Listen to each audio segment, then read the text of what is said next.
पण तुळीचं बीज इकडे खडकावती फिरकावलं तरी ते रुजतं आणि असं फोकावतं की पाहता पाहता तमाम दौलत तबाह करून टाकतं. आपल्याला पुन्हा तोच अनुभव घ्यायचा आणि आपल्या डोळ्यात देखत आपलं आयुष्य आणि त्या सगळ्या हुतात्म्याने बलिदान करून रक्त सांडून मिळवलेली मुंबई हे दोन गुजराती होय, मी त्यांना मुद्दामून म्हणतोय, हे दोन गुजराती हे आपल्याला गिळायला निघाले.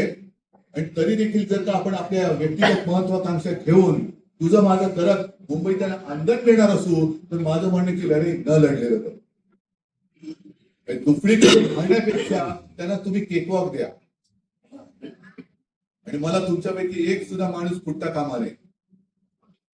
कारण तुम्ही जरा माझ्या खुर्चीत बसून बघा, मी हे तुमच्याशी आगतिकते नाही बोलत आहे, आगतिक होऊन तुमच्याशी मी बोलत नाहीये, पण माझ्या खुर्चीत बसून तुम्ही बघा, तुमच्या समोर मी 2-4 माणसांचं तुम्ही निवडायचं, तुमच्या वार्डातले माणसं निवडून दाखवा मला. 4 माणसांपैकी एक व्यक्ती तिला उमेदवारी तुम्ही देऊन दाखवा, मला मान्य आहे. मला 227 लोकांची निवड करायची. मला नाशिक आहे, पुणे आहे, ठाणे आहे.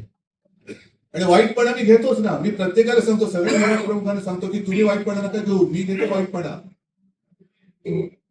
पण वाईटपणा आला तरी चालेल, पण माझ्या महाराष्ट्राचं चांगलं झालं पाहिजे. महाराष्ट्राच्या भल्यासाठी मी वाईट ठरलो तरी चालेल, पण तुम्ही मात्र तुमची निष्ठा विकू नका.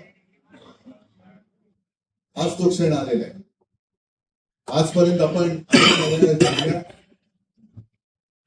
आपला भारतीय जनता पक्षाने तर दुरुपयोग करून घेतला. काँग्रेसचाही